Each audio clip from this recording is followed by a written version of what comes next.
इस्लाम की तारीख में कुछ वाकयात ऐसे हैं जो सिर्फ तारीखी नहीं बल्कि रूहानी पैगाम भी रखते हैं।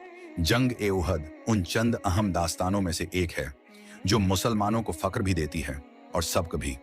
ये वाकया हिजरत के तीसरे साल पेश आया जब मक्का के मुशरिकीन बद्र की शिकस्त का बदला लेने के लिए 3000 के लश्कर के साथ मदीना पर चढ़ाए।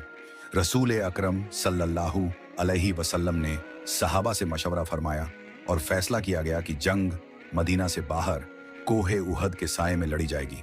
मुसलमानों की तादाद 700 थी और दुश्मन 3 गुना ज्यादा, मगर ईमान, तवक्कुल और इताअत से भरपूर दिलों में शिकस्त का कोई खौफ न था। रसूल अल्लाह ने 50 तीरंदाजों को एक ऊंची पहाड़ी पर तैनात किया और सख्त ताकीद की कि चाहे हम गालिब हों या मगलूब, अपनी जगह मत छोड़ना जब तक हुक्म न हो। जंग शुरू हुई। मुसलमानों ने हिम्मत और बहादुरी से लड़ते हुए दुश्मन को पीछे धकेल दिया।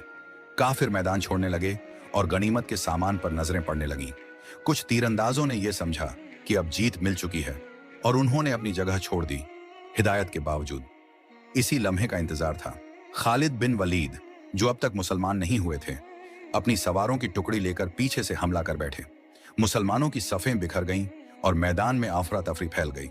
इस जंग में बहुत से अजीम सहाबा शहीद हुए, जिनमें रसूल पाक के प्यारे चचा हजरत हमजा रजी अल्लाहु अन्हु भी शामिल थे।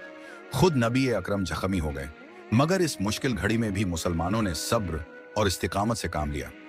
जंग उहद कोई शिकस्त नहीं थी, बल्कि एक इम्तिहान था जो ये बताने आया था कि अल्लाह की मदद उस वक्त आती है जब इताअत मुकम्मल हो और सब्र की मिसाल कायम की जाए।